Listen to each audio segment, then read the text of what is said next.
Thank you for that question. For me, deepening the practice takes place within the context of relationships, which is a theme that I'm hearing from the two previous speakers. Even what brought me to the practice, having been introduced to Buddhism through a relationship, and having that practice cultivated through relationships with teachers.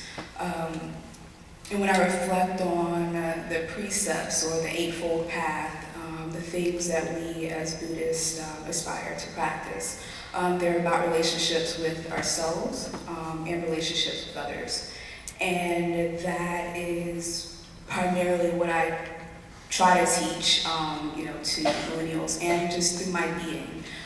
So when I think about my practice in Zazen, when I'm sitting with myself, I'm not just sitting with myself to escape. I'm not sitting with myself to become closed off.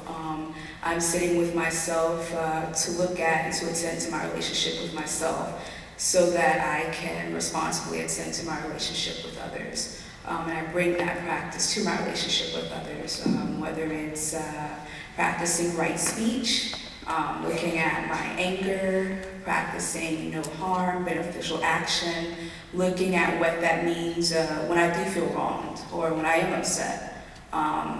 And just having that awareness and that willingness to keep returning to myself and keep returning to that relationship. Zilong previously mentioned that I worked as a doula for some time, as a birth doula.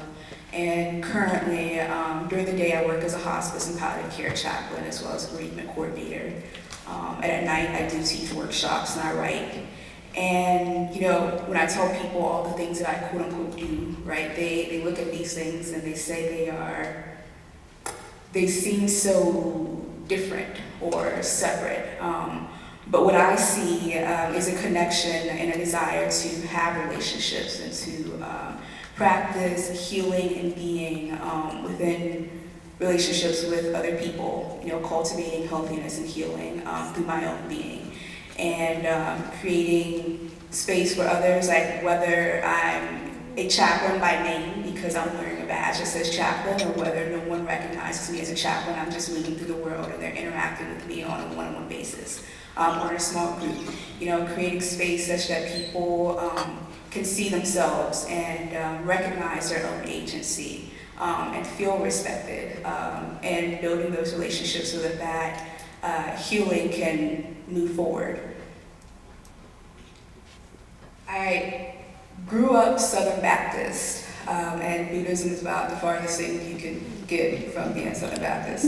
And when I look at my practice in relationship to my roots and my upbringing, what I would use to describe my personal practice as a socially engaged Buddhist is what I'll say, is the call. That's something that we frequently used in Baptist Christianity.